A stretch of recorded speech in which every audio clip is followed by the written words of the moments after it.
আল্লাহর কোনো মুসি দেন না। আল্লাহ যদি এরকম একটা রহমত করে যে হাঁটি যে অন্যায় করছে তার প্রকাশ্যের জন্য আল্লাহ ধরাইয়া দেয়। শাহবাজপুরের চন্দুমিয়া পাড়ার এই আলোচিত মসজিদের ভিতরই ময়নার বিবস্ত্র রক্তমাখা মরদেহ পড়েছিল সেই দিন।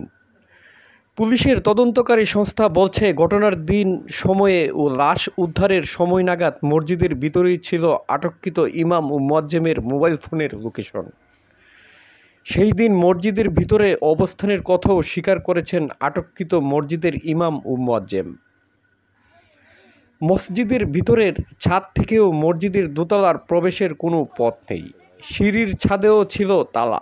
মসজিদের দালান বা গ্রাস ভেঙেও কেউ প্রবেশ করেনি মসজিদে।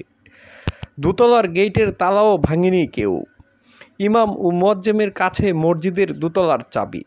তাহলে কারা হত্যা করল ময়নাকে? মসজিদের ভিতরেই বা কিভাবে আসলো ময়নার লাশ? মসজিদের ভিতরে ময়নার লাশ গেল কিভাবে? সচেতন মানুষের এমন প্রশ্ন ও ঘটনার রহস্য এখনও উদ্ঘাটন হয়নি। মসজিদ বানাইছে আল্লাহর কোনো মুসি দেন না।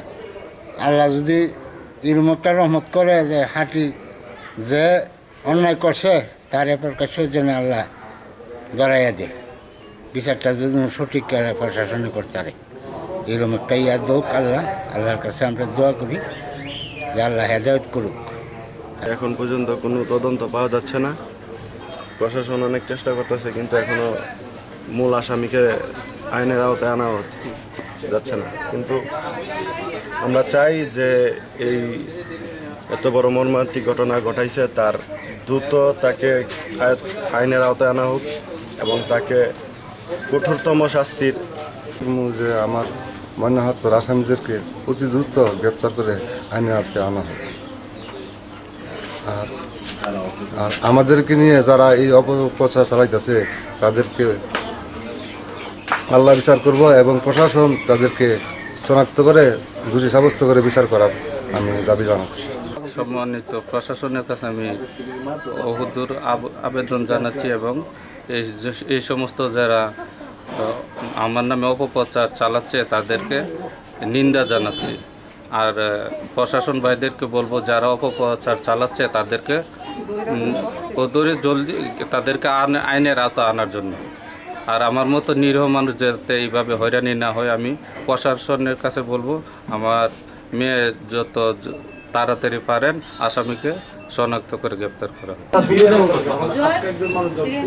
নিহত শিশু ময়নার পরিবার ও গ্রামবাসীর দাবি, প্রকৃত ঘটনাটি ভিন্ন খাতে প্রভাবিত করার জন্য সামাজিক যোগাযোগ মাধ্যমে ইউটিউবার, ফেসবুক ব্লগার ও কন্টেন্ট ক্রিয়েটররা গুজব ছড়িয়ে ইতিমধ্যে তার পরিবারকে মানসিকভাবে বিধ্বস্ত করে তুলেছেন।